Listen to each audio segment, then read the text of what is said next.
வணக்கம். இலங்கை செய்திகளுடன் நான் ரோஷன். விரிவான செய்திகளுக்கு முன் தலைப்புச் செய்திகள்.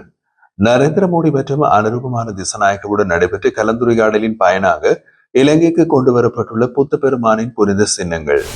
அரசியல் வாக்குறுதிகளுக்கு பின்னாலும் நாட்டின் அடித்தளம் இனமும் பலவீனமாகவே உள்ளதாக பேராயர் மல்கம் கருதினால் ரஞ்சித் ஆண்டகை தெரிவிப்பு. சுதந்திர தினம் தேசிய உணர்வை பிரதிபலித்ததா அல்லது புலம்பெயர் புலிகள் சார்ந்த குழுக்களின் நலனுக்காக நடத்தப்பட்டதா என்று சரத் வீரசேகர கேள்வி.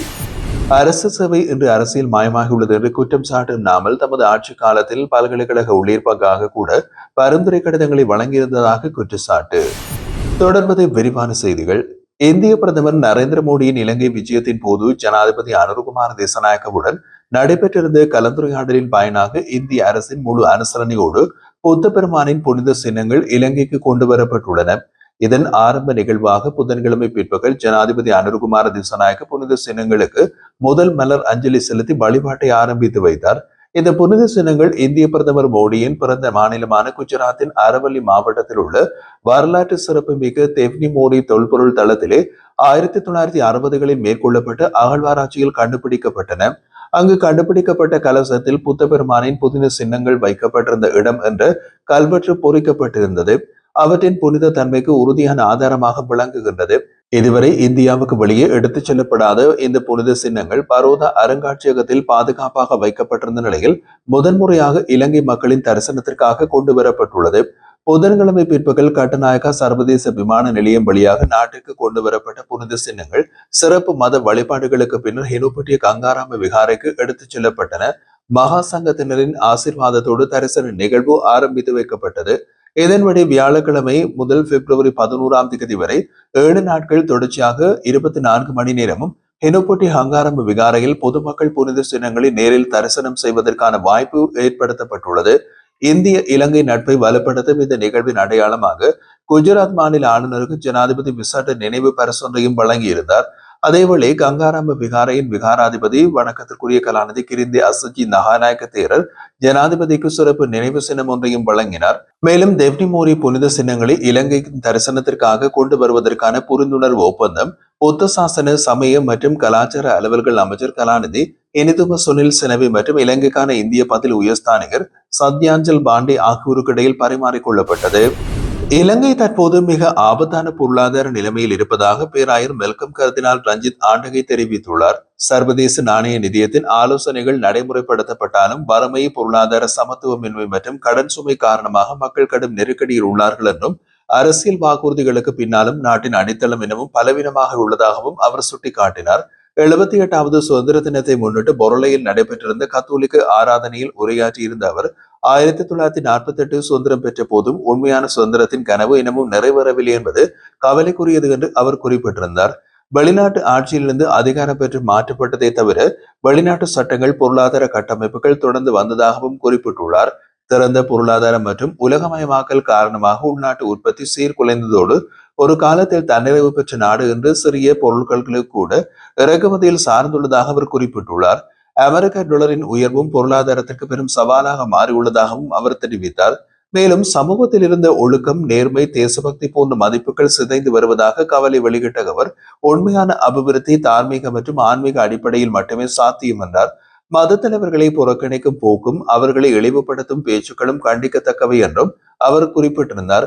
மத மற்றும் தார்மீக விழுமியங்களை அடிப்படையாக கொண்டு நாட்டை முன்னேற்றினால் மட்டுமே நிலையான அபிவிருத்தியும் சிறந்த எதிர்காலமும் உருவாக்க முடியும் என்று பேராயர் மெல்கம் கர்தினால் ரஞ்சித் ஆண்டகை வலியுறுத்தியுள்ளார். 78வது சுதந்திர தினம் தேசிய உணர்வை பிரதிபலித்ததா அல்லது புலிகளின் புலம்பெயர்ந்து சார்ந்த குழுக்களின் நலனுக்காக நடத்தப்பட்டதான கேள்வி எழுகின்றதாக ஸ்ரீலங்கா பொதுஜன பெரமுனவின் முன்னாள் நாடாளுமன்ற உறுப்பினர் சரத் வீரசேகர குற்றம் சாட்டினார். புதன்கிழமை கொழும்பில் நடைபெற்ற ஊடகவியலாளர் சந்திப்பு ஒன்றில் அவர் இந்த கருத்தை வெளியிட்டார். வரலாற்று காலங்களிலேயே வெளிநாட்டு ஆக்கிரமிப்புகளை சிங்கள மன்னர்களும் தலைவர்களும் எதிர்த்து நாட்டை பாதுகாத்ததாகவும் 1948ஆம் ஆண்டு காலனித்துவ ஆட்சியிலிருந்து இலங்கை சுதந்திரம் பெற்றதாகவும் அவர் நினைவூட்டினார். அதன் பின்னர் நாட்டின் ஒற்றையாட்சிக்கு எதிராக புலிகள் ஆயுத போராட்டத்தில் ஈடுபட்டதாக குறிப்பிட்டுள்ளார். 3 தசாப்தங்களாக நீடித்த போரின் முடிவில் 29,000க்கும் மேற்பட்ட இராணுவத்தினர் தியாகம் செய்து நாட்டை பாதுகாத்ததாகவும் 2009ஆம் ஆண்டு புலிகள் அமைப்பு தோற்கடிக்கப்பட்டதன் மூலம் இலங்கை இரண்டாவது முறையாக சுதந்திரம் பெற்றதாகவும் அவர் கூறினார். முன்னாள் ஜனாதிபதி மஹிந்த ராஜபக்சவின் காலத்தில் இராணுவத்துக்கும் தேசியத்திற்கும் முன்னுரிமை வழங்கப்பட்டதாக தெரிவித்திருந்த அவர் தற்போதைய ஜனாதிபதி அனுருகுமார திசாநாயக்க புலம்பெயர் தமிழ் அமைப்புகளின் நலனுக்கு அதிக கவனம் செலுத்துகின்றார் என்றும் குற்றம் சாட்டினார். மேலும் 2009ஆம் ஆண்டு யுத்தத்தை முடிவுக்கு கொண்டு வந்த போது பயன்படுத்தப்பட்ட போர் உபகரணங்கள் மற்றும் பீரங்கிகள் இம்முறை சுதந்திரத்தின் அணிவகுப்பில் காட்சிப்படுத்தப்படவில்லை என்றும் யுத்த வெற்றியை பெற்ற இராணுவத்தினர் உரிய முறையில் பெருமைப்படுத்தப்படவில்லை என்றும் அவர் விமர்சித்துள்ளார். இந்த நிலையில் அரசாங்கம் இராணுவத்துக்கு எதிரான போக்கில் செயல்படுவதாக கூறியவர் இதற்கு எதிராக பெரும்பான்மையான மக்கள் தெளிவான எதிர்ப்பை வெளிப்படுத்த வேண்டும் என்றும் வலியுறுத்தினார். ஈஸ்டர் ஞாயிறு தாக்குதல் சம்பவம் தொடர்பாக கொழும்பு கோட்டை நீதிவான் நீதிமன்றம் 2022ஆம் ஆண்டு பிறப்பித்திருந்த ஒரு முக்கிய உத்தரவை மேன்முறையீட்டு நீதிமன்றம் ரத்து செய்து அதற்கு பதிலாக ரீட் உத்தரவை வழங்கியுள்ளது. இந்த வழக்கிலே முன்னாள் ஜனாதிபதி மைத்திரிபால சிறிசேனவை நீதிமன்றத்தில் நேரில் முன்னிலையாகுமாறு கோட்டை நீதிவான் நீதிமன்றம் வழங்கியிருந்த உத்தரவுக்கு எதிராக தாக்கல் செய்யப்பட்ட மனுவை இவ்வாறு ரத்து செய்யப்பட்டதாக நீதிமன்றம் அறிவித்துள்ளது.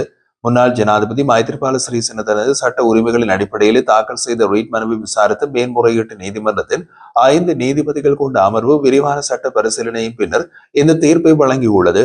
அத்துடன் இந்த தீர்ப்பை கோட்டை நீதிவான் நீதிமன்றத்தில் தற்போது நிலுவையில் உள்ள தனிப்பட்ட முறைப்பாட்டையும் முழுமையாக முடிவுக்கு கொண்டு வருவதில்லை என்றும் நீதிபதிகள் தெளிவுபடுத்தியுள்ளனர்.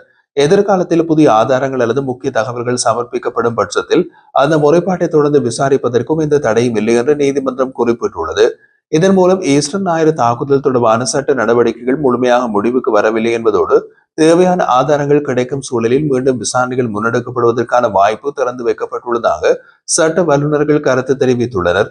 இந்த தீர்ப்பு நாட்டின் உயர் அரசியல் பதவிகளை வகித்து நபர்களுக்கு எதிரான சட்ட நடவடிக்கைகள் தொடர்பாக முக்கியமான சட்ட முன்மாதிரியாக பார்க்கப்படுகிறது.